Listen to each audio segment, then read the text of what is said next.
Sean todos bienvenidos, buenas tardes a todos. En nombre de la Facultad de Medicina de la Universidad de Antioquia y de la IPS Universitaria, les habla Domingo Caraballo. Soy médico, profesor de la Facultad de Medicina de la Universidad de Antioquia y coordino los servicios de prueba de esfuerzo y rehabilitación cardíaca de la IPS Universitaria. Desde hace varios años, un grupo de profesionales decidimos hacer una reunión periódica para actualizarnos permanentemente en temas que tienen que ver con nuestra área de la actividad cardiovascular. Inicialmente estas actividades las hacíamos presenciales. La Clínica de las Américas gentilmente nos había facilitado un espacio, pero a raíz del COVID-19, desde hace un año exactamente, del mes de marzo del año pasado, pasamos a la parte virtual. Afortunadamente disponemos hoy en día de esta tecnología que no había antes y cada día la estamos perfeccionando más, y debemos agradecer a Dios de que tenemos esta tecnología que también nos ha permitido unir personas de diferentes partes del mundo que también acuden a estas actividades. Entonces, a pesar de todo lo que la pandemia que estamos teniendo, de la cual todos tenemos que tener cuidado, y sabemos que actualmente estamos en un momento en el país y específicamente en Antioquia, Medellín, estamos copados con pacientes con esta pandemia, con muchos problemas, gente haciendo fila, esperando a ver si tienen un cupo. Podemos decir que somos afortunados, que nos mantenemos en buen estado de salud, pero eso no quiere decir que tenemos que confiarnos. Tenemos que seguir con el autocuidado. No podemos estar haciendo cosas pensando de que ya esto pasó, este virus sigue haciendo daño y tenemos que cuidarnos de él. Incluso hoy en día muchas personas, y de pronto la doctora Clara nos va a comentar también, algunas personas, por ejemplo, cuánta gente que está teniendo problemas de COVID están resultando con problemas del que vamos a hablar el día de hoy, de falla cardíaca.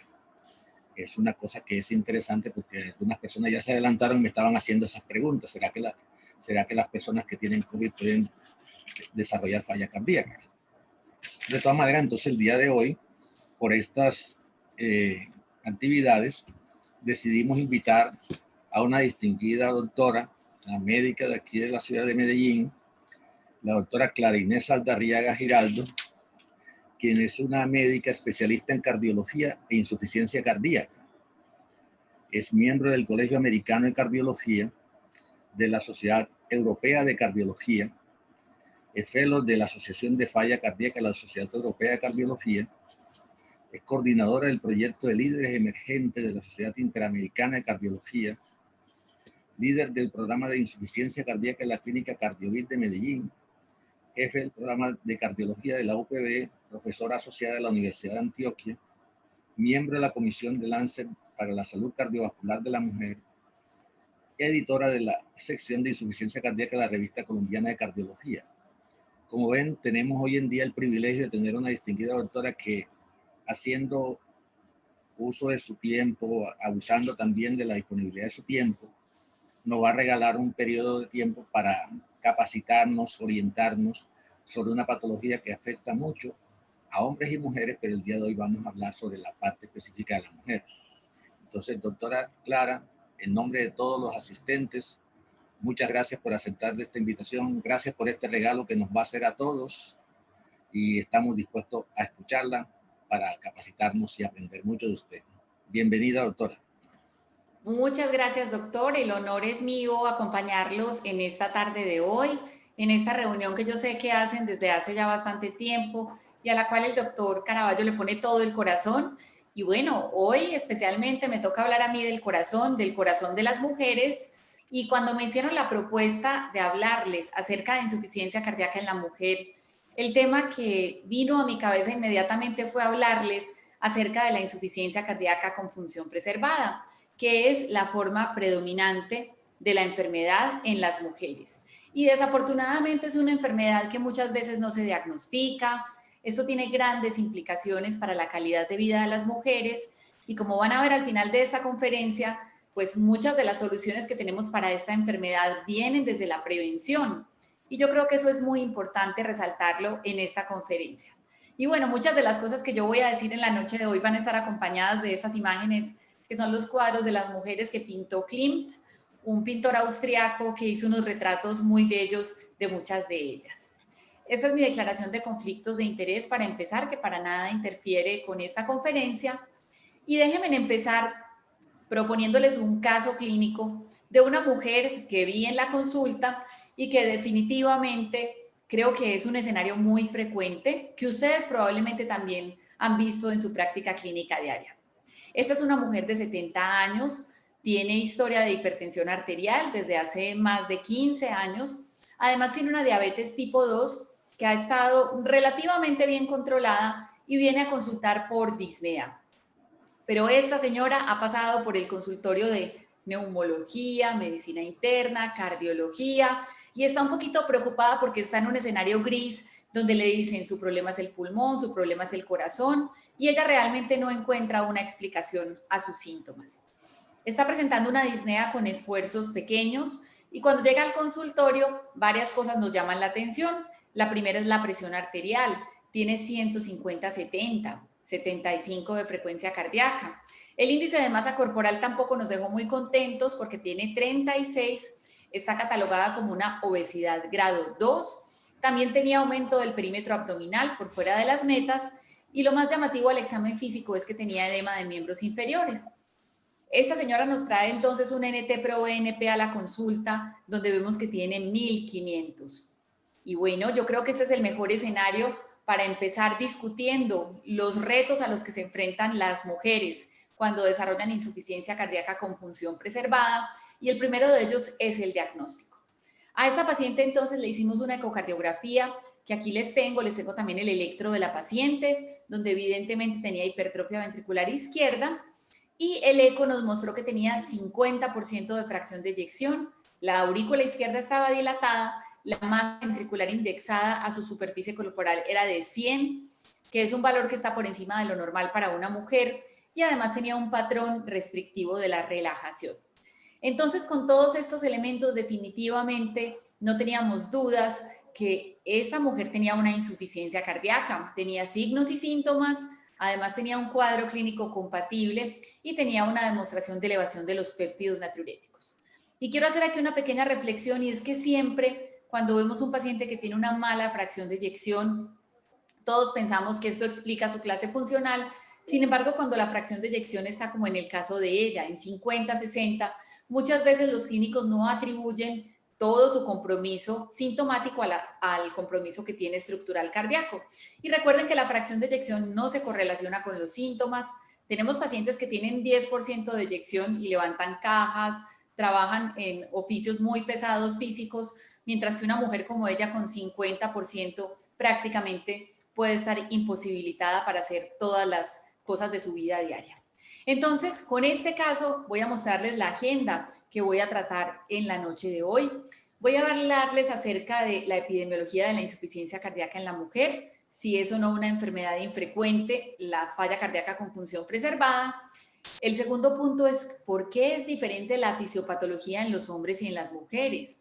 Después les voy a resumir cuáles son los criterios diagnósticos actuales de esta enfermedad, cuáles son las opciones de tratamiento, si es que disponemos de alguna específica, y finalmente, qué implica para una mujer tener insuficiencia cardíaca con función preservada.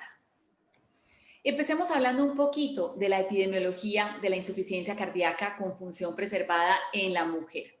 Definitivamente, si ustedes revisan cualquier de los estudios de cohorte grandes del mundo, el Framingham, si miran por ejemplo el NHANES, entenderán que hay algo muy importante de diferencias entre hombres y las mujeres, y es que los hombres desarrollan más temprano en la vida insuficiencia cardíaca, mientras que las mujeres empiezan a tener esta enfermedad más tarde en la vida. Una de las explicaciones es la protección que brindan los estrógenos durante el ciclo reproductivo, que evitan que aparezca la causa número 1 de la enfermedad, que es la enfermedad coronaria. Entonces los hombres se infartan más y se infartan más temprano y por eso en ellos la forma predominante de insuficiencia cardíaca es la insuficiencia cardíaca con función reducida. Mientras que las mujeres, con el paso del tiempo y al perder la protección de los estrógenos, empiezan a desarrollar otros problemas como el cambio de la distribución de la grasa corporal, el sobrepeso, la obesidad, desarrollan hipertensión y más tarde en la vida desarrollan insuficiencia cardíaca, ya no con función reducida, sino con función preservada. Miren ustedes qué interesante que la mitad de la población del mundo que tiene insuficiencia cardíaca son mujeres. Y si comparamos función reducida versus función preservada, definitivamente hay más mujeres con insuficiencia cardíaca con función preservada que hombres en el mundo. Y por esta razón yo decidí centrarme en este territorio pequeño y un territorio muy especial porque nos habla mucho de las diferencias a la hora de enfermarnos, las mujeres y los hombres, para contarles a ustedes lo que sabemos de esta enfermedad. Miren entonces que probablemente en los 50, en los años 30, en el siglo pasado, la insuficiencia cardíaca con función preservada no existía, porque la gente se moría de enfermedades infecciosas o se morían de eventos agudos que no podíamos tratar. Recuerden que la angioplasia primaria apenas apareció por allá en el 77 y antes de eso la mayoría de los eventos coronarios eran fatales.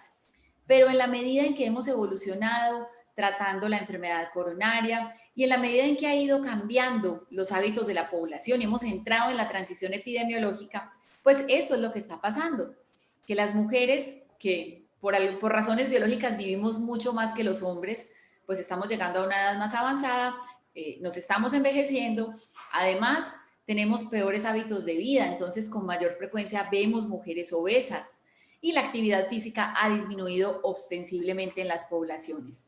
Entonces, esta suma del envejecimiento, la obesidad y además el cambio en los hábitos de vida y que seamos más sedentarios es lo que ha generado esta epidemia de la enfermedad que es la insuficiencia cardíaca con función preservada.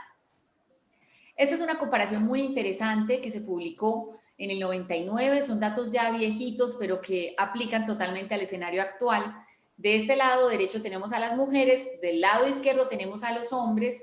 Y si ustedes comparan la fracción de eyección predominante en hombres y en mujeres, encontrarán que es infrecuente encontrarse una mujer con insuficiencia cardíaca con función reducida, pero es muy frecuente encontrárselas con insuficiencia cardíaca con función preservada. Y miren cómo la forma predominante en los hombres es la insuficiencia cardíaca con función reducida. Entonces, esta es una enfermedad que es mayoritariamente de mujeres, aunque también tenemos hombres con esa patología. Y no sabíamos mucho de este fenómeno en nuestro país hasta que recientemente publicamos estos datos que son del Registro Colombiano de Insuficiencia Cardíaca, que yo he tenido la oportunidad de liderar en este país. Un esfuerzo muy bonito que se ha hecho entre la Sociedad Colombiana de Cardiología y se han incluido centros de muchas partes del país, de las grandes ciudades, pero también de regiones apartadas como La Guajira, el Amazonas, todas las regiones de frontera del país. Y este análisis lo hicimos especialmente para mirar cuál era el perfil de las mujeres con insuficiencia cardíaca en nuestro país. Miren ustedes que la forma predominante de insuficiencia cardíaca en las mujeres en nuestro registro, aquí vemos que es la insuficiencia cardíaca con función reducida, pero si ustedes comparan el porcentaje de pacientes que tienen insuficiencia cardíaca con función preservada, es muchísimo mayor en las mujeres en relación a los hombres. ¿Qué es también diferente en esta población? Encontramos diferencias, por ejemplo, en el perfil de comorbilidades. Las mujeres tienen con mayor frecuencia comorbilidades como la anemia, la tasa de filtración glomerular en las mujeres con mayor frecuencia está por debajo de 60 mililitros minuto. La calidad de vida en las mujeres definitivamente es peor si la comparamos con la de los hombres. Y el uso de algunas familias específicas que han mostrado ser de importancia a la hora de tratar la insuficiencia cardíaca con función reducida, pues encontramos que hay un uso subóptimo en las mujeres en comparación a los hombres. Definitivamente vean ustedes que tenemos una población que tiene un perfil diferente de comorbilidades y que además no está recibiendo el tratamiento farmacológico recomendado. Pero entremos un poquito a entender qué diferencias hay entre los hombres y las mujeres y por qué las mujeres hacen más insuficiencia cardíaca con función preservada en comparación a los hombres. Yo sé que esta es una enfermedad en la cual ustedes durante mucho tiempo han estado escuchando que el problema principal es que tenemos un ventrículo izquierdo que se pone rígido y hace que se aumenten las presiones de llenado, sobre todo la presión en fin de diástole, y esto genera que se dilate la aurícula izquierda y a partir de la dilatación de la aurícula izquierda se nos enferma la circulación pulmonar, hay hipertensión pulmonar, se nos daña el ventrículo derecho y tenemos todas las consecuencias del deterioro de órganos como el riñón, el hígado y tenemos una congestión resistente. Esta aproximación es una aproximación donde siempre hemos pensado que el problema fundamental está en el ventrículo izquierdo. Sin embargo, yo voy a llevarlos a pensar un poquito más allá de esta teoría que ha sido tan clásica, para que entendamos que en la mujer el problema no empieza en el ventrículo izquierdo, sino que el problema está fuera de él. Esta es otra aproximación de los fenotipos, donde en el 2016 se plantea que esta enfermedad es heterogénea y que lo que tenemos son como varios subgrupos de pacientes con patologías diferentes. Un grupo de pacientes donde va a predominar la enfermedad coronaria, otros donde va a predominar la enfermedad renal, otros que van a tener un fenotipo de obesidad, síndrome metabólico y otros donde va a predominar la hipertensión.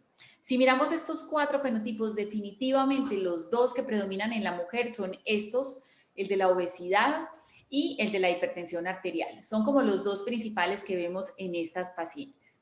Pero yo les decía que esta enfermedad en la mujer no se explica como un problema primario del ventrículo izquierdo, sino que se explica como un fenómeno que empieza fuera del corazón y que va a afectar de una manera importante al corazón y a otros órganos. Entonces, en el 2020, el grupo de la Sociedad Europea de Cardiología publica un artículo muy interesante donde reevalúan lo que sabíamos de la fisiopatología de la insuficiencia cardíaca con función preservada en la mujer y nos plantean, no, miren, definitivamente aquí tenemos algo distinto y hay un fenotipo especial que se llama el fenotipo inflamatorio, que es el que explica la mayoría de los casos de insuficiencia cardíaca con función preservada en la mujer. Este fenotipo se parece a lo que vemos en enfermedades como la artritis reumatoide, la esclerosis sistémica, donde hay inflamación que ocurre fuera del corazón, pero que va a afectar al corazón. ¿Cuál es el perfil entonces de este fenotipo inflamatorio en las mujeres con insuficiencia cardíaca con función preservada? Predomina especialmente en mujeres que tienen una fracción de eyección mayor al 40%, vienen al consultorio refiriendo disnea de esfuerzo. Yo sé que ustedes ya empezaron un poquito a acordarse de ese caso que les conté al inicio de la conferencia. Si las miramos, lo que predomina en el fenotipo es la obesidad central, la distribución de la grasa abdominal. ¿Y qué va a generar esta grasa abdominal? Este va a ser el fenómeno inicial. Va a generar una inflamación sistémica. Si a estas mujeres yo les pudiera medir en la sangre los marcadores de inflamación, encontraría que tienen la PCR elevada. Esto va a generar además que se aumente la presión arterial, que desarrollen fibrilación auricular. Y cuando vamos a mirar el corazón de estas mujeres, tienen aumento de los volúmenes, pero no tienen aumento del grosor de las paredes y tienen alteración en el patrón de relajación. Este es entonces el fenotipo inflamatorio de la mujer, que se asemeja a lo que vemos en enfermedades autoinmunes, y el problema fundamental está fuera del corazón. Está en toda esta grasa abdominal que va a generar un proceso inflamatorio sistémico. Pero la grasa no solamente está en el abdomen. En la medida en que estos pacientes empiezan a tener obesidad central, vamos a tener depósitos de grasa en el epicardio y también en el pericardio. Vamos a tener grasa paracardíaca. Esto lo hemos aprendido gracias a los diferentes estudios de resonancia cardíaca que se han venido realizando durante los últimos años. Y esta grasa que se va a depositar en el epicardio, paracardíaca y en el pericardio va a inflamar la microvasculatura. Entonces vamos a tener un patrón de inflamación microvascular sistémico y también en el corazón, y como consecuencia de esta inflamación sistémica, estas pacientes van a tener como comorbilidad la disfunción renal. Miremos entonces cómo se explica esto desde el perfil neurohumoral de estas pacientes. Y eso también es algo específico de la mujer y bastante interesante porque es la hipótesis de por qué algunos tratamientos específicos podrían funcionar en ellas.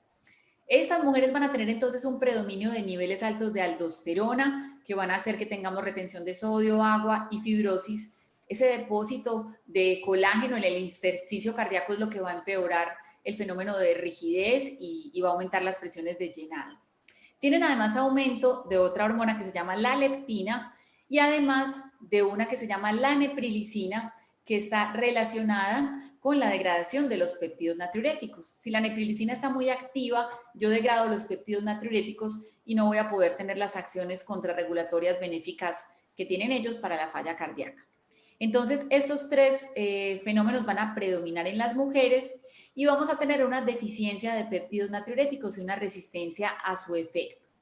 Entonces, si miramos todas estas variables fisiopatológicas y neurohumorales, pues uno pensaría, bueno, entonces probablemente hay algunos blancos específicos terapéuticos que podrían servirle más a estas mujeres, como los antialdosterónicos, el uso de drogas como sacubitril, valsartán, los ARA2. Yo voy a referirme un poquito más adelante al efecto de estas drogas, pero sí es una de las teorías que plantea por qué podría existir un beneficio diferencial de algunas terapias en las mujeres con insuficiencia cardíaca con función preservada. Muy bien, y definitivamente el corazón de las mujeres es diferente al corazón de los hombres. Y esto lo sabemos por múltiples estudios. Yo recuerdo hace mucho tiempo, cuando yo era una residente de medicina interna y de cardiología, cuando uno miraba un estudio de eco, pues los valores normales eran uno solo. Sin embargo, con el paso del tiempo hemos aprendido que las mujeres tenemos algunas variables que son diferentes si las comparamos con los hombres. Y por esta razón ya los valores se consideran de una manera diferencial.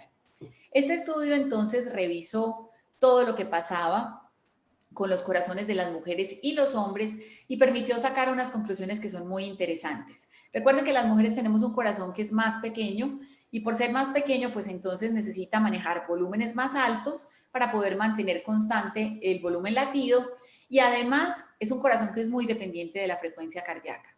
Entonces, cuando tenemos una insuficiencia cardíaca con función preservada, el ventrículo es rígido y el corazón no se puede llenar bien. Para yo poder sacar ese volumen que está disminuido, tengo que aumentar la frecuencia cardíaca. Y por eso la incompetencia cronotrópica es muy mal tolerada en las mujeres. Yo voy a resumir para ustedes qué encontró este estudio de diferencias. La primera, súper importante, las mujeres tenemos una fracción de eyección más alta en promedio que los hombres.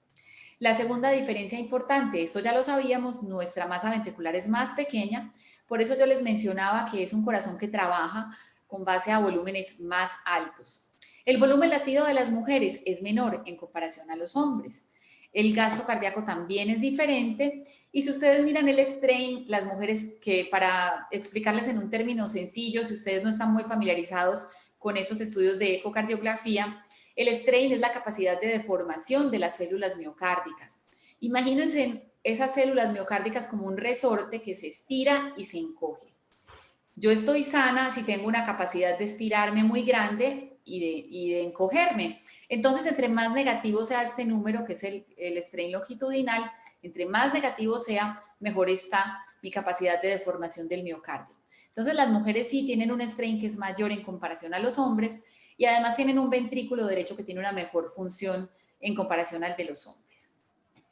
Y otro de los datos importantes es que las mujeres tenemos más diferencias grandes entre el acoplamiento del ventrículo al sistema arterial. Recuerden que la aorta está conectada al ventrículo izquierdo. Si yo tengo una aorta muy rígida y tengo un corazón que tiene menos volúmenes y que está rígido, pues voy a tener grandes problemas para poder sacar ese volumen y voy a tener síntomas como la congestión pulmonar. Pues este estudio, que es el estudio TOPCAT, que es el estudio de la espironolactona en función preservada, utilizó una medida que se llama la presión de pulso, que es el diferencial entre la presión sistólica y la presión diastólica.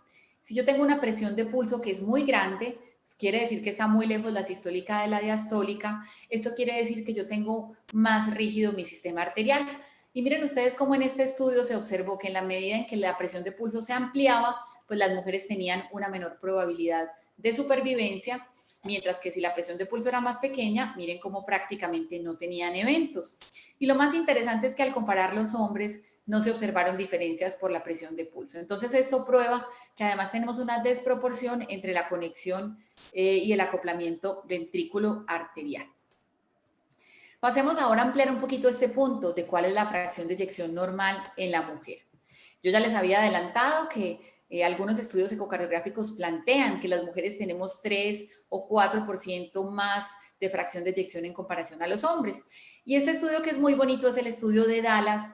Hizo un experimento donde a todos los mayores de 40 años de una población los llamaban, les hacían una eco y además les hacían una resonancia cardíaca y ellos describieron esta curva del comportamiento normal de la fracción de eyección en hombres y en mujeres. Y observen ustedes cómo se comprueba lo que ya les había mostrado previamente, que las mujeres en promedio tenemos una fracción de eyección que es mayor que la de los hombres. ¿Cuál es el mensaje de esto? Que claro, uno perfectamente con 50% puede tener muchos síntomas, con 55% también, porque aunque 55% puede ser una disminución leve para los hombres, puede ser una disminución mayor proporcional de la fracción de eyección en las mujeres porque tenemos una fracción de eyección en promedio más alta. Y este segundo estudio, que es de un grupo brasilero, confirmó este hallazgo. Aquí utilizaron un método diferente para medir la fracción de eyección, que se llama el SPECT, donde nuevamente se confirma que el promedio de la fracción de eyección en las mujeres es mayor en comparación a los hombres. Pasemos ahora al diagnóstico. Yo les había adelantado que esta paciente que les conté la historia al inicio de la conferencia había estado circulando de neumología, cardiología, medicina interna, sin tener una explicación a sus síntomas. A veces estas pobres pacientes terminan hasta siendo vistas por psiquiatría porque no les creen que realmente se ahogan y que no pueden hacer todas las actividades de su vida diaria. Y es que esta es una enfermedad en la cual probablemente no sea tan sencillo llegar al diagnóstico si no tenemos en cuenta todas estas variables que yo les voy a mencionar. Esta es una escala muy bonita porque es una aproximación clínica que se llama la escala H2FPEF, una escala que se diseñó para que yo en el consultorio pues me aproxime a la probabilidad de que los síntomas de mi paciente sean por insuficiencia cardíaca con función preservada. Y mide unos parámetros que aquí se los voy a mostrar. La letra H quiere decir H de heavy, de pesado en inglés. Si el paciente tiene un índice de masa corporal por encima de 30, tiene 2 puntos. Recuerden que esta señora tenía 36 de masa corporal. La segunda H es de hipertensión. Si tiene 2 o más antihipertensivos para tratar la presión, tiene 1 punto. Esta señora tenía 2 o más. Ahí ya vamos con 3 puntos. La F es de fibrilación auricular. Da 3 puntos tener fibrilación auricular paroxística o persistente. La P es de hipertensión pulmonar. Esto da 1 punto. La E es de la edad. Mujeres mayores de 60 años tienen 1 punto. Y la F es de las presiones de llenado. Esto se mira en el informe de la ecocardiografía, donde a mí me reportan la relación de la onda E sobre la E', y si está por encima de 9, pues esto le da 1 punto. Si yo me voy a sumar todos los datos, miren que en la medida en que el paciente tenga más puntos, se aumenta la probabilidad de que la causa de sus síntomas sea la insuficiencia cardíaca con función preservada. Y las guías del 2016 de la Sociedad Europea de Cardiología, que próximamente van a actualizarse en el mes de julio de este año, nos plantean una definición para esta patología y nos dicen, si usted quiere decir que su paciente tiene insuficiencia cardíaca con función preservada, pues tiene que cumplir con estas variables. Primero, tiene que tener un cuadro clínico, tiene que tener disnea con esfuerzos o edemas, más una fracción de eyección que esté por encima del 50% y que además en la eco yo demuestre o las aurículas dilatadas o la alteración de la función diastólica o el aumento de la masa ventricular indexada. Y además tengo que medir los péptidos natriuréticos y mostrar que están por encima de estos puntos de corte, 35 para el BNP y 125 para el NT-proBNP en pacientes ambulatorios. En pacientes en urgencias los puntos de corte son 100 y 300. Miren ustedes que esta definición es muy importante porque tener disfunción diastólica en la eco no es igual a tener insuficiencia cardíaca con función preservada. Yo puedo tener disfunción diastólica en la eco, pero si yo no tengo síntomas, pues no tengo el diagnóstico de la enfermedad. Al igual, puedo tener disfunción diastólica, pero si no tengo los péptidos elevados, pues tampoco tengo la enfermedad. Necesito cumplir con estos 3 parámetros para decir que se trata de un cuadro de insuficiencia cardíaca con función preservada. Y esta dama, si ustedes recuerdan, tenía síntomas, tenía el NT-proBNP como en 2500 y además en la eco tenía aumentada la masa ventricular. Entonces, definitivamente sí es un caso de insuficiencia cardíaca con función preservada. Y los europeos también el año pasado, hace ya 2 años, decidieron ir un poco más allá y decir, bueno, pero usted no se quede tranquilo si su paciente tiene un cuadro clínico sugestivo y el eco no es concluyente. Y recomiendan que incluso en algunos pacientes donde el diagnóstico es dudoso, usted podría hacerles un cateterismo derecho para medir cómo está la presión en fin de diástole del ventrículo izquierdo o una prueba de esfuerzo diastólica. La prueba de esfuerzo diastólica utiliza un protocolo similar al que hacemos para mirar inducción de isquemia.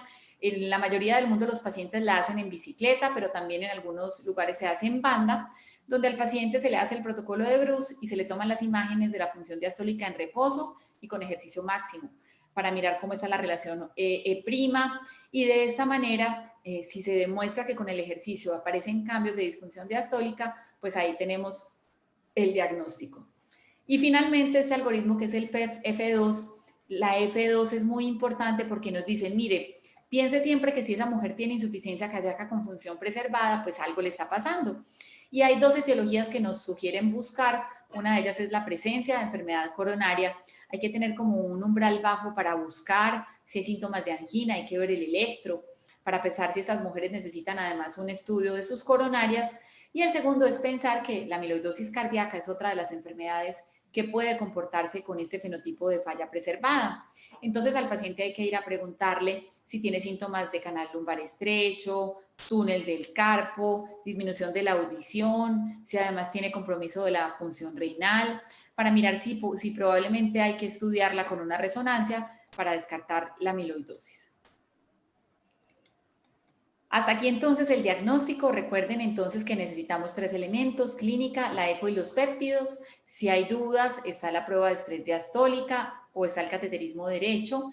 Y recuerden que todos estos datos son muy importantes y que la disfunción diastólica no es igual a insuficiencia cardíaca con función preservada. Voy a hablarles ahora un poquito del tratamiento para tratar de explicarles lo que sabíamos y las novedades que hay respecto a qué podemos darle a esta población de pacientes. Esto es lo que nos vienen diciendo desde el 2018. Bueno, a estos pacientes poquitas cosas les sirven. Básicamente el tratamiento es control de las comorbilidades. Recuerden que esta señora estaba hipertensa, bájele la presión. Si tiene una fibrilación auricular, contrólele la respuesta. Dele diurético si está hinchada. Y finalmente, pues trate el mecanismo que perpetúa la enfermedad, que en este caso es la obesidad, que vamos a necesitar ser muy incisivos a la hora de tratarla para que esta paciente pueda mejorar. Y hablemos un poquito de qué medicamentos podrían funcionar en estas pacientes. Y les digo podrían porque casi todo lo que sabemos de terapia específica proviene de análisis de subgrupos. Recuerden que no hay un estudio donde solo se hayan incluido mujeres, la mayoría de ellos tienen una mezcla de mujeres y hombres, pero algo muy interesante es que en la medida que han ido apareciendo estos estudios de falla cardíaca preservada, pues hemos visto por primera vez población mayoritaria de mujeres incluida en ensayos clínicos. Estos son entonces los datos del estudio Paragon-HF, un estudio al que yo tuve la oportunidad de participar en Colombia. Curiosamente, todas mis pacientes del estudio Paragon eran mujeres. Y en este estudio el objetivo era comparar sacubitril/valsartán versus valsartán en mujeres que tenían insuficiencia cardíaca con función preservada. Este estudio entonces encontró que las mujeres tenían mayor edad en comparación a los hombres, esto ya lo sabíamos. Recuerden que nos enfermamos más tardíamente por la protección de las hormonas en el ciclo reproductivo. Las mujeres tenían mayor obesidad en comparación a los hombres. La función renal era peor y tenían el NT-proBNP más bajito, por lo de la resistencia a los péptidos que ocurre en la enfermedad. Las mujeres en promedio tenían mayor fracción de eyección, esto también es esperado según lo que hemos visto, y tuvieron más hospitalizaciones y se murieron menos en comparación a los hombres. Y las mujeres tenían peor calidad de vida empezando el estudio, pero mejoró significativamente con el tratamiento. Miremos entonces qué logró demostrar sacubitril/valsartán en las mujeres en comparación a los hombres.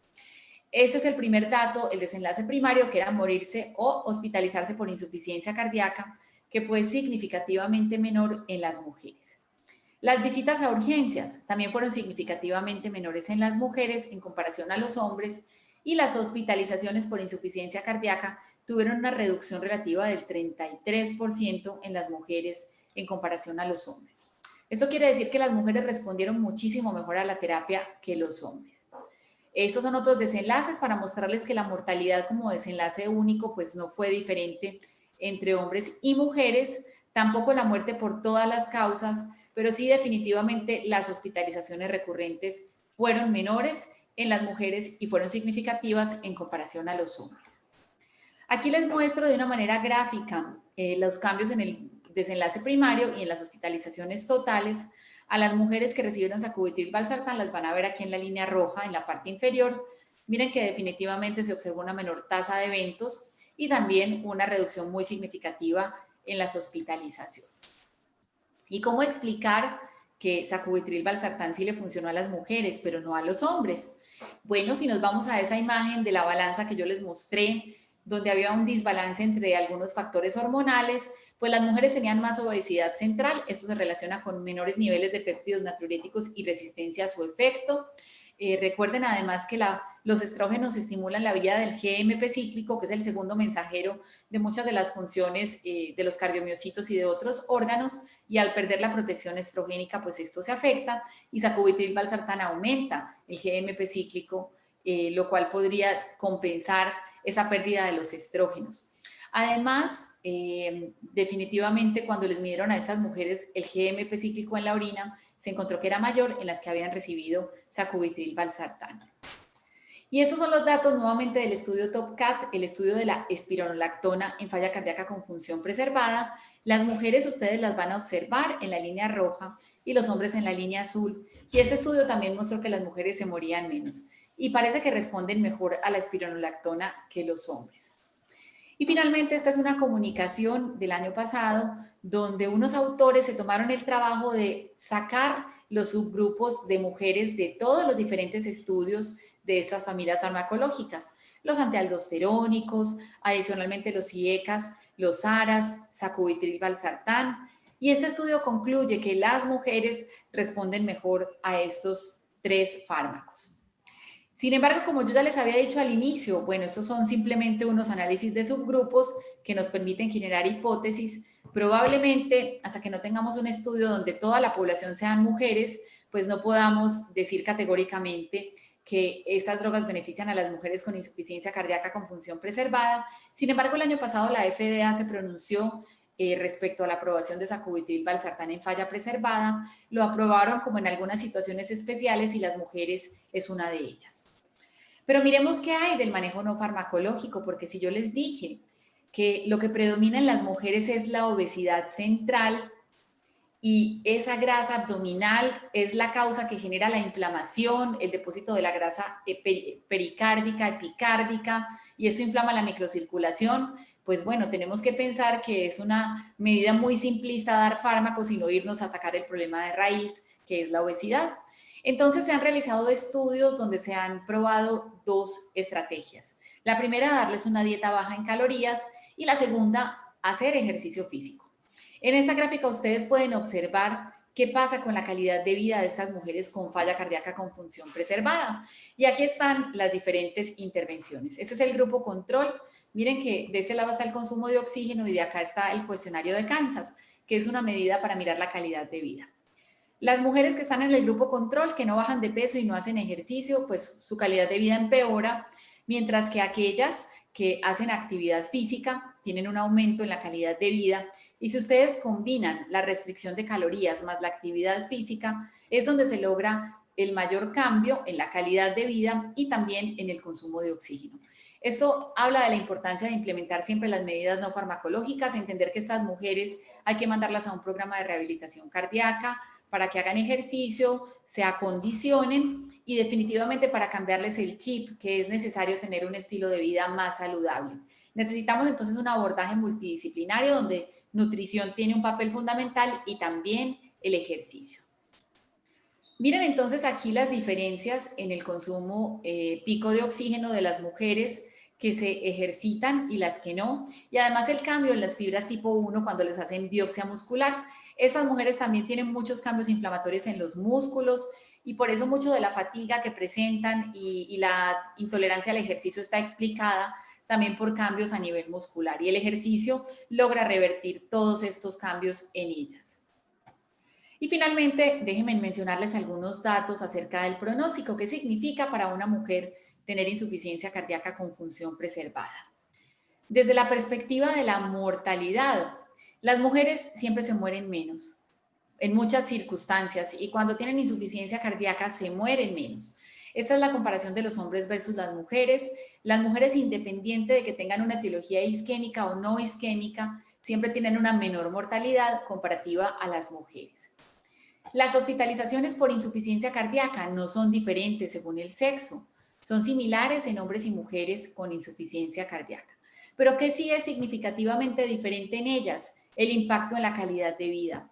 Cuando miramos el cuestionario de Kansas y lo desglosamos, ellos miden una esfera, la esfera física, la esfera emocional, la esfera de las actividades sociales, y la que más se afecta en las mujeres es la esfera de las actividades sociales. Perder esa capacidad de hacer las cosas que son importantes para ellas en su vida, definitivamente hace que tenga un impacto importante esa enfermedad en la calidad de vida. ¿Y qué sabemos de la prevención? Esta es una enfermedad que definitivamente se puede prevenir. Y les traje los datos del estudio WHI, un estudio que se hizo en mujeres posmenopáusicas en California, donde se les hizo una encuesta y se medía algo que se llama el índice de comportamiento saludable. Unas variables sencillas de 4 cosas que las mujeres podían hacer para evitar que apareciera la enfermedad, y se correlacionó estas variables con el riesgo de desarrollar insuficiencia cardíaca con función preservada. Estas eran las 4 medidas: tener una alimentación saludable, hacer ejercicio, tener un índice de masa corporal normal y no fumar. Miren ustedes cómo las mujeres que utilizaban estas 4 medidas y que tenían un estilo de vida saludable, aquí las tenemos de este lado, definitivamente tenían un riesgo menor de desarrollar la enfermedad. Miren qué diferencia entre aquellas que no tenían ninguno de estos 4 comportamientos saludables. Y la segunda observación importante es que, independiente de que esas mujeres fueran sanas, que son la línea azul, sobre todo aquellas que ya tenían historia previa de diabetes, hipertensión o enfermedad coronaria, definitivamente tenían un impacto significativo en reducir el riesgo de desarrollar insuficiencia cardíaca. Volvamos entonces al caso que yo les propuse al inicio de esta conferencia. Esta mujer de 70 años, hipertensa, diabética, que llegó al consultorio por disnea, que estaba en una clase 3 con la presión mal controlada, con un índice de masa corporal que la cataloga en una obesidad grado 2, que tenía las piernas hinchadas y el NT-proBNP en 1500. Esto fue lo que hicimos con ella. Definitivamente, si nos vamos a los criterios diagnósticos, tiene una insuficiencia cardíaca con función preservada. Ya no necesita ir del neumólogo al cardiólogo, al internista, porque ya su enfermedad tiene un nombre. Lo que hicimos fue controlar sus comorbilidades, la hipertensión, la diabetes, convencerla de la importancia de perder peso. Utilizamos diuréticos para descongestionarla. Le empezamos el antialdosterónico. Yo definitivamente creo en el beneficio de este fármaco en los pacientes con insuficiencia cardíaca con función preservada. Los americanos tienen una actualización de la guía de insuficiencia cardíaca donde plantean que pacientes con función preservada y péptidos natriuréticos elevados se benefician, y eso fue lo que hicimos con ella. Y bueno, les queda el interrogante de si sacubitril/valsartán podría o no ser una droga de potencial beneficio en esta paciente, y le hicimos un énfasis muy importante en las medidas no farmacológicas: el ejercicio, bajar de peso y los 4 comportamientos saludables que yo les mostré del WHI, del estudio de las mujeres. ¿Qué nos queda aquí como una brecha de conocimiento que probablemente resolveremos pronto? Es el uso de los ISGLT2, de los inhibidores del cotransportador de sodio glucosa tipo 2, drogas que se desarrollaron para tratar la diabetes, pero que ahora son drogas para tratar la insuficiencia cardíaca. Este año van a salir los resultados del estudio Imperial, y además vamos a conocer los resultados del DELIVER, donde vamos a saber si la dapagliflozina es una alternativa o no para tratar a estas pacientes y para tener un tratamiento específico. Muchas gracias por su atención. Quiero cerrar esta conferencia con estas conclusiones. La insuficiencia cardíaca con función preservada es la forma predominante de insuficiencia cardíaca en las mujeres. Tenemos un fenotipo especial que es el fenotipo inflamatorio, explicado por los cambios que aparecen con la menopausia, el aumento de la grasa abdominal. Las mujeres tenemos una fracción de eyección en promedio mayor que los hombres, y por eso estamos más enfermas a pesar de que tengamos una disminución pequeña de la fracción de eyección. Y algunos fármacos parecen favorecer a este grupo especial, mujeres con falla preservada, como es los antialdosterónicos y sacubitril/valsartán. No me queda más que decirles que no hay nada más poderoso para mejorar la salud de las mujeres que la voz de otras mujeres. Muchas gracias por su atención. Doctora Clara, muchas gracias por esta excelente, muy brillante y muy clara exposición. Nos ha aclarado muchas dudas y estoy seguro que también en el ambiente han quedado también otras dudas. Aquí, por ejemplo, ya me acaban de hacer algunas preguntas. Aquí vemos que hay algunos participantes adicionales, algunos profesores conocidos, el doctor Alfonso Mejía, el doctor Carlos José Jaramillo. Entonces, bienvenidos todos. A ver si algunos tienen alguna pregunta. Y si van apareciendo las preguntas, mientras aparecen, yo le hago una pregunta que acaban de hacer también. Y como, sobre todo porque estamos en la época del COVID. Sí. Entonces la gente tiene la inquietud que qué implicaciones tienen las vacunas que se están aplicando en una mujer que tenga una insuficiencia cardíaca con fracción de eyección preservada, o si la persona yo hasta la ampliaría, no solamente las mujeres, sino si hay un hombre o mujeres con falla cardíaca que estén estables, si hay alguna implicación de las vacunas, si se la pueden poner o no. Doctor, esa pregunta es buenísima porque todos estos días hemos recibido muchísimas llamadas de pacientes que tienen esa duda. Desde que aparecieron los primeros reportes de los estudios que hicieron en Wuhan cuando apareció el SARS-CoV-2 el año pasado, aprendimos que la insuficiencia cardíaca es un factor de riesgo para enfermedad severa por el SARS-CoV-2, aumenta el riesgo de que estos pacientes tengan enfermedad severa, necesiten intubación y tengan complicaciones. Entonces el mensaje es sí hay que vacunarlos definitivamente. No es una contraindicación para la vacunación tener enfermedad cardiovascular. Al contrario, este es el grupo que más nos interesa que se vacunen rápidamente. Les decimos como algunas cositas importantes, si están anticoagulados, si toman warfarina, pues les piden el INR de las últimas 72 horas para aplicar la vacuna. Lo importante es que esté en rango terapéutico y que le digan al vacunador que están anticoagulados para que hagan presión un poquito más de tiempo después de aplicar la vacuna. Con apixaban, dabigatran, rivaroxaban, la idea es que la dosis anterior a la vacuna se omita para que no estén en el pico máximo de la anticoagulación, y con los antiplaquetarios no hay ningún problema. Yo sé que hay mucha polémica respecto a la aparición de casos de trombosis con algunas vacunas. Yo creo que todos estos datos también son muy pocos casos en comparación a todas las personas vacunadas, y el solo SARS-CoV-2 produce eventos trombóticos. Aquí hemos tenido un desfile gigante de pacientes con una isquemia crítica en la pierna, un TEP, un infarto trombótico, una ACV después de la infección. Entonces el beneficio supera de una manera muy importante el riesgo, y el consejo más grande que yo les puedo dar es que eduquemos a los pacientes para que entiendan que deben vacunarse. Muchas gracias, doctora, por su excelente respuesta.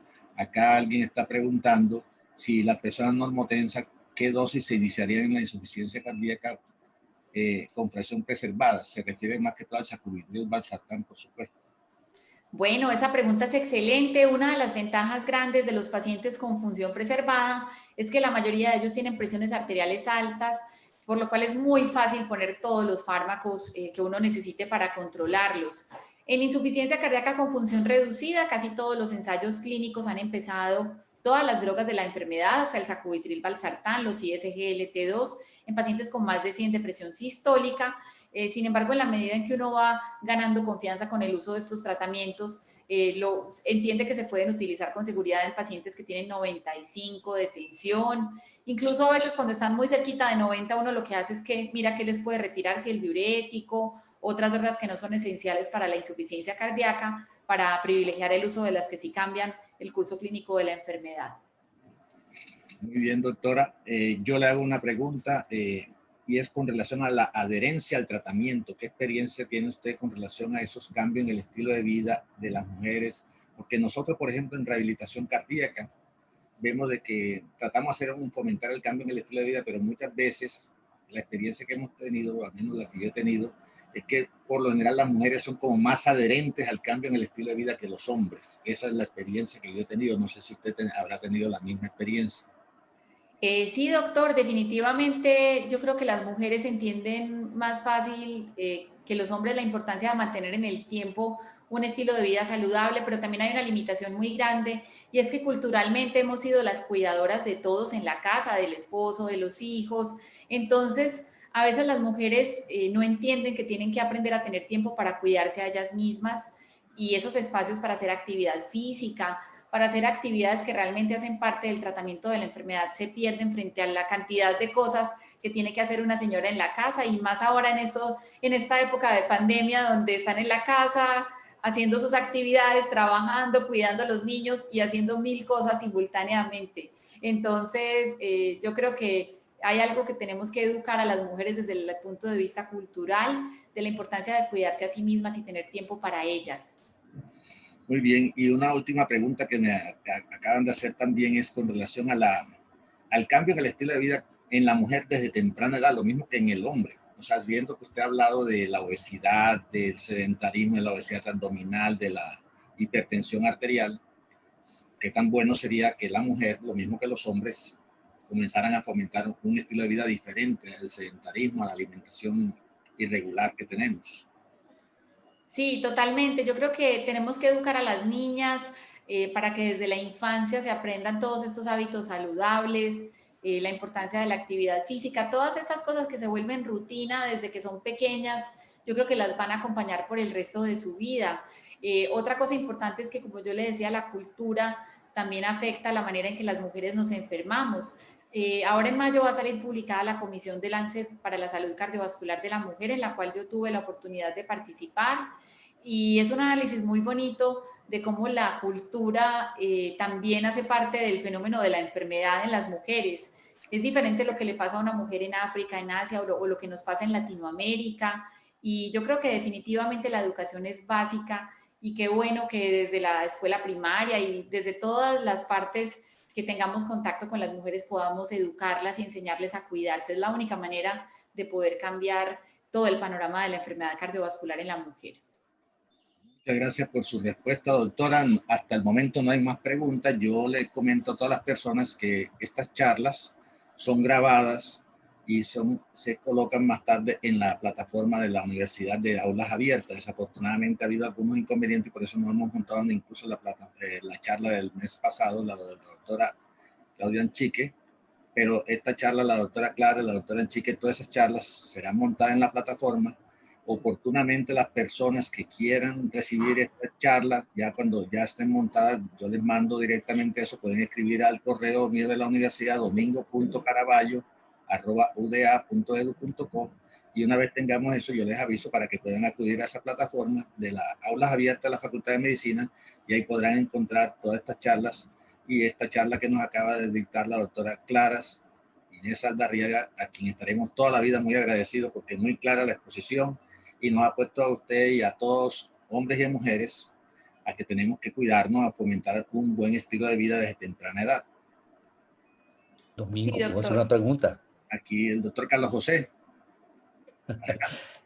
Clarita, felicitaciones y muchas gracias por todo lo que nos has enseñado hoy. Desafortunadamente entré un poquito tarde y no estoy seguro si mencionaste algunas cosas.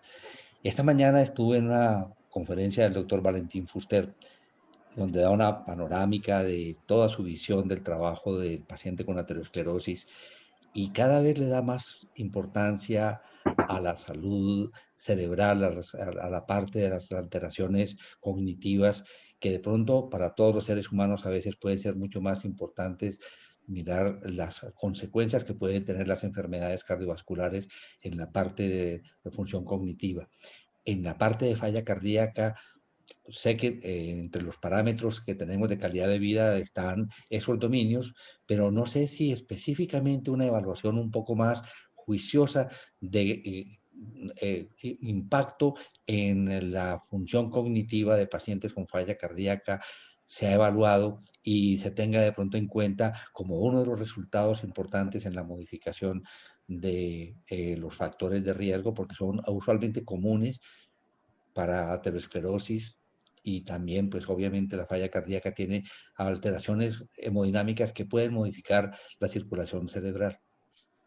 Profe, sí, yo no mencioné mucho la parte mental, pero definitivamente es un aspecto clave. Hay algunas publicaciones que plantean que si usted le hace un mini mental a los pacientes con falla cardíaca, muchos de ellos puntúan para demencia y está relacionado con la severidad de la enfermedad. Entre más enfermo, más avanzada esté la insuficiencia cardíaca, más altos los puntajes. Entonces, sí, definitivamente todo lo que implique mejorar la enfermedad ayuda también a mejorar la función cognitiva. Eso hace parte esencial del tratamiento y el enfoque de estos pacientes. Y bueno, lo otro que no mencioné es la depresión. Pues quiero comentarles que ahora, pues a raíz de todo lo de la pandemia y el encierro, hicimos una encuesta en muchos países de Latinoamérica mirando cómo había afectado esto los hábitos de vida de las personas y definitivamente las mujeres presentaron más depresión en comparación a los hombres, tuvieron menos actividad física que los hombres. Entonces, bueno, todos estos retos que ha implicado para todos la pandemia también han influido de una manera negativa en el estilo de vida saludable. Muchas gracias, doctora Clara. Muchas gracias, doctor Carlos José, por la pregunta. No sé si alguien más quiere hacer alguna pregunta. Aprovechar, porque no es usando, pero todos los días no tenemos a una persona tan experta como la doctora Clara en estas inquietudes y es mejor aclarar las inquietudes que tengamos aquí. ¿Puedo preguntar otra vez, Domingo? Sí, Claro, señor. profe, todas las veces que quiera. Gracias. Somos enamorados del ejercicio como una forma fundamental de promover la salud, de hacer diagnóstico, de recuperar la salud. Y creo que fue de las primeras evidencias que teníamos de las pocas cosas que podíamos hacer ante la falla cardíaca con fracción de eyección preservada, el ejercicio. Y dentro de la fisiopatología que empezabas a analizar, especialmente en las mujeres de falla cardíaca con fracción de eyección preservada, posiblemente coincida con la manera como modifica el ejercicio algunos de esos aspectos y que pueden mostrar que los resultados son efectivos en mejorar calidad de vida, posiblemente disminuir mortalidad. Y por eso insistías que yo creo que para todos debe quedar muy claro que cuando uno dice, he hecho todo lo que las normas dicen que debo manejar adecuadamente un paciente con falla cardíaca, siempre debe incluirse el que ese paciente haya estado o esté en un programa de rehabilitación cardíaca y donde tenga esa intervención de ejercicio como un puntal tan importante, si no más, que la parte de los medicamentos. Y se nos olvida que es una estrategia tan efectiva, pero obviamente no tiene el, el, la, la propaganda que obviamente hacen los laboratorios porque tienen un interés económico. Nosotros, los que promovemos el ejercicio, no recibimos dádivas por eso. Sí, profe, de acuerdo.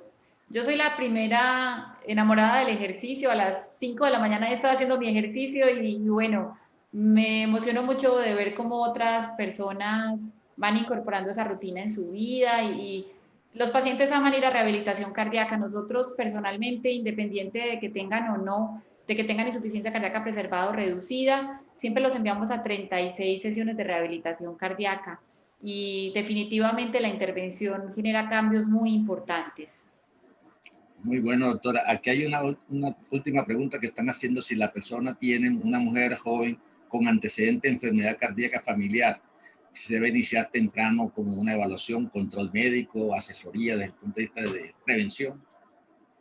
Bueno, si es una mujer joven, siempre, pues si está llegando a los 40 años o por encima de los 40 años, es importante hacer un perfil lipídico, mirar cómo estamos en el tema del colesterol LDL, mirar cómo estamos desde el punto de vista del perímetro abdominal, la presión arterial, mirar toda la parte de la evaluación del riesgo cardiovascular. No hacemos pruebas de inducción de isquemia en asintomáticos, pues esto no ha mostrado cambiar el curso clínico de la enfermedad. Pero yo creo que sí lo más importante es identificar si hay una dislipidemia familiar, si hay una hipertensión que no se ha tratado, si hay algo metabólico que podamos intervenir. Yo creo que eso es lo clave en las personas jóvenes. Muchas gracias, doctora. A ver si alguien más tiene alguna pregunta o alguno del doctor Carlos José, el doctor Alfonso Mejía, cualquier otra persona quiera hacer alguna intervención, también puede pedir el micrófono si quiere intervenir. Yo sigo aprovechando la doctora Clarita. Ahora mencionaban lo del COVID. Quedé muy impresionado con un resultado reciente de estudio de resonancia magnética nuclear en personas que han tenido COVID, aún no severo, y se encuentra esas resonancias compromiso de la función ventricular.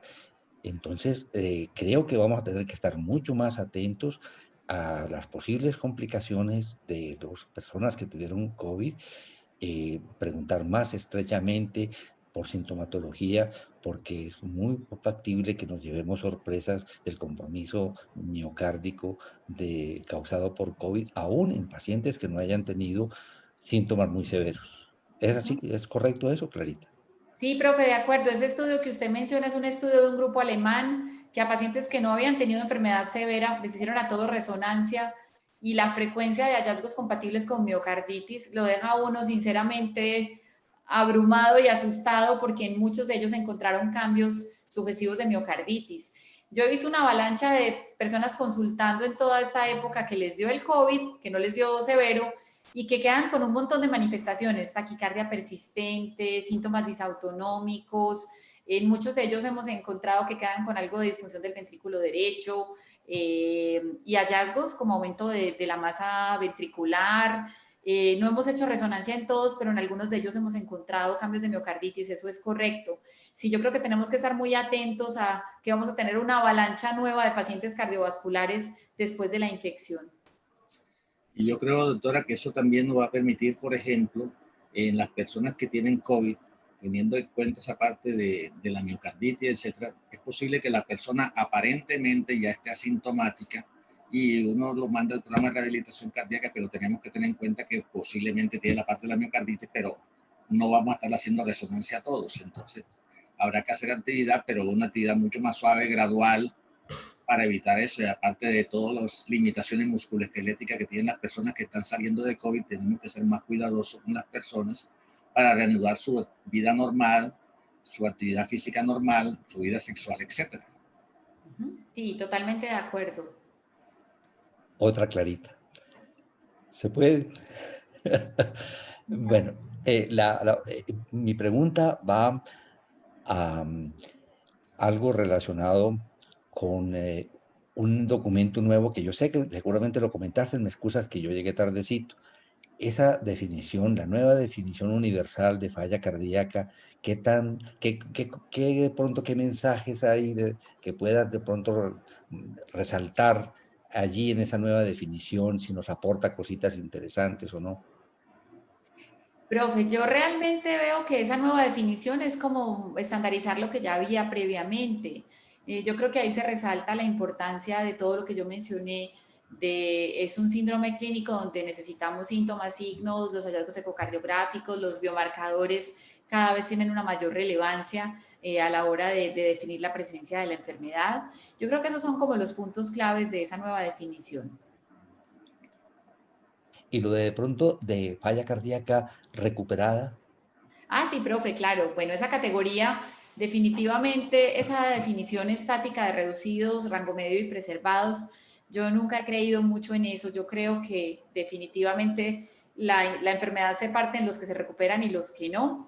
Los pacientes que se recuperan es importante mencionar, y hay una publicación muy bonita del año pasado, donde nos plantean que a estos pacientes no hay que quitarles el tratamiento, pero tampoco hay que perderlos de vista.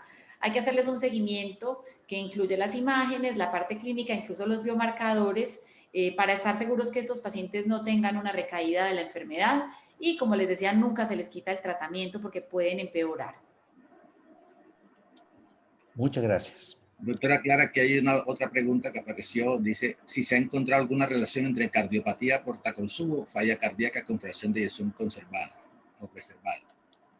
Bueno, el Takotsubo es otra de las etiologías que se han descrito más frecuentemente en las mujeres. Yo creo que esta es otra de las relaciones interesantes que hay entre el corazón y la mujer. Se produce probablemente por una descarga adrenérgica grande que afecta especialmente esta zona del corazón, que es la zona de la apical donde se ve el abalonamiento, que es donde hay una mayor concentración de receptores adrenérgicos. Se observa mucho más en las mujeres que los hombres.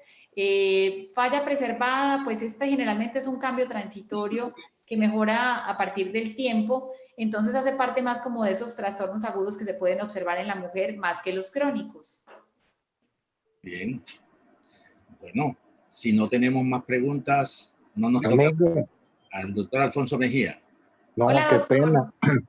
Buenas noches a todos. Carlos Jaramillo se me adelantó a las preguntas. No, simplemente agradecerle a Clarita, a Domingo, por mantener estos espacios de comunicación y por el aprendizaje que tenemos de todos ustedes. Por mí, muchas gracias, una feliz noche. Y Carlitos me quitó mis preguntas, ya quedé satisfecho con la respuesta. Muchas gracias al doctor Alfonso. Un saludo, doctor Mejía. Saludos a Jairo, Clarita. Claro que sí. Bueno, Buenas noches. Muchas gracias en nombre de todos los asistentes de la Facultad de Medicina de la Universidad de Antioquia, de la IPS Universitaria y de otras partes del país que se conectaron, y otras partes, incluso otros países, se conectaron esta noche directamente. Entonces, muchas gracias por este regalo que nos acaba de hacer usted, con toda la altura, como todas las charlas que usted acostumbra a presentar en todos los eventos nacionales e internacionales. Muchas gracias, y gracias a todos los asistentes. Y les repito, esta charla la vamos a montar en la plataforma de la Facultad de Medicina de Aulas Abiertas, Una vez la tenga, hasta la doctora Clara, también se la mandaremos para que ella sepa directamente que esta charla fue grabada ahí y queda para uso de todas las personas que quieran acudir a esa plataforma. Una feliz noche a todos y ojalá nos sigamos cuidando.